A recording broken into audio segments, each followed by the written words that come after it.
Alright, so magandang araw muli sa inyong lahat mga kamaestro. Ayan, so nagbabalik na naman tayo ngayon para dito sa ating panibagong video.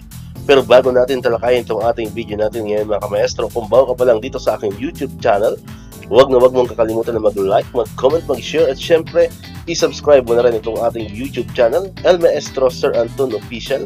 Ulitin ko po, paki-search lamang sa inyong mga Google, sa inyong mga browser, sa inyong mga YouTube ng El Maestro Sir Anton Official at lalabas na po itong ating channel. Pakiclick lamang po ang subscribe button dyan kasi libre lang naman po yan, wala pong bayad yan. And syempre ang notification bell button, pakiclick na rin po para manonotify kayo. Always updated kayo every time na may mga bago tayong upload na video katulad nito.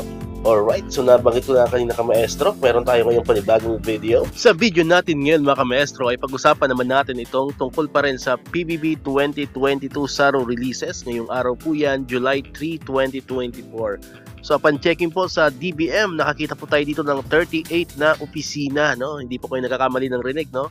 Meron po tayo ngayong 38 na opisina na nabigyan na po ng SARO para sa kanilang PBB 2022.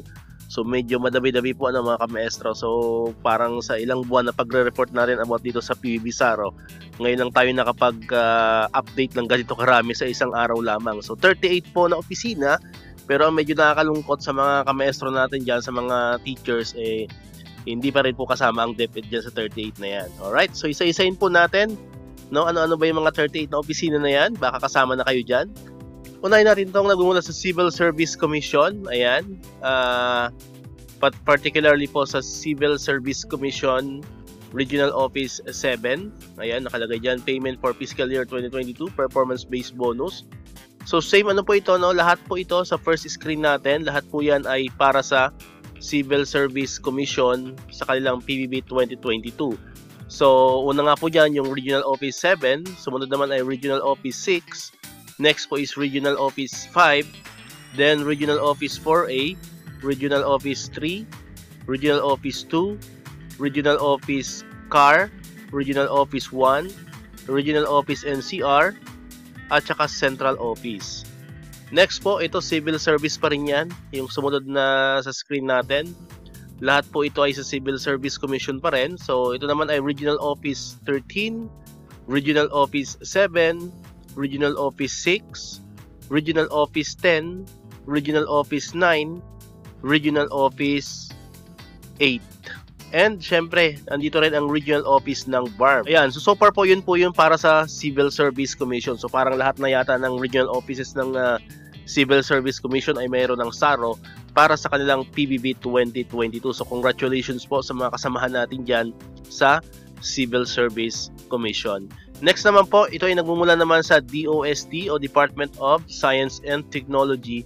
So ito naman po, lahat ito ay sa DOST. Itong screen natin na ipa-flash ngayon, lahat po yan ay sa DOST.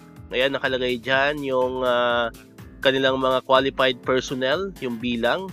Regional 8, mayroon silang 693 qualified officials. For Regional Office 2, mayroon silang 693 qualified officials. For Regional Office 1, mayroon silang 693. For CAR, meron silang 693. For NCR, meron ding 693. And for the Central Office, meron ding 693. For Regional Office 4B, meron ding 693.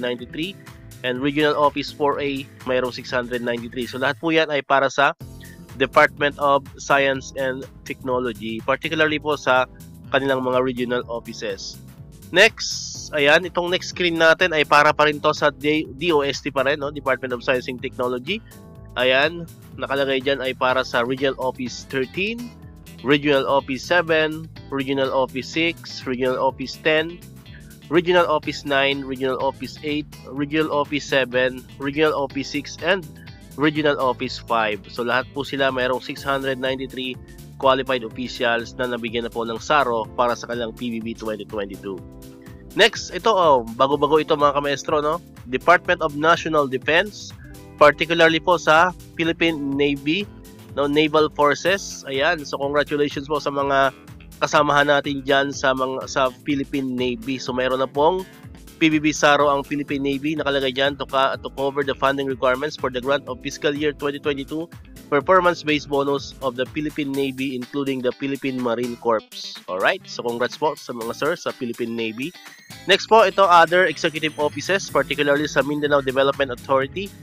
Ayan, nakalagay dyan, fiscal year 2022 performance-based bonus. Next naman, other executive offices pa rin, particularly sa Philippine Racing Commission.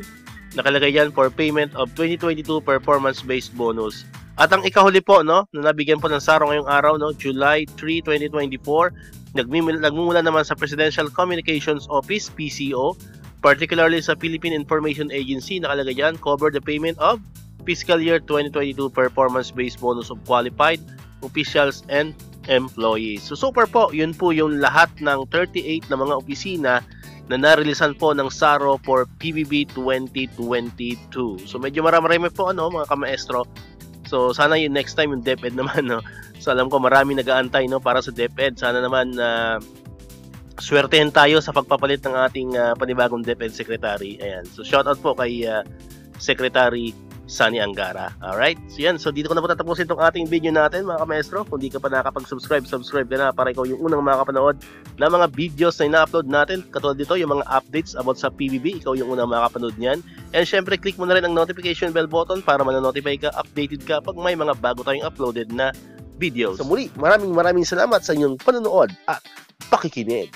Once again, El Maestro. See you on my next vlog. Bye-bye!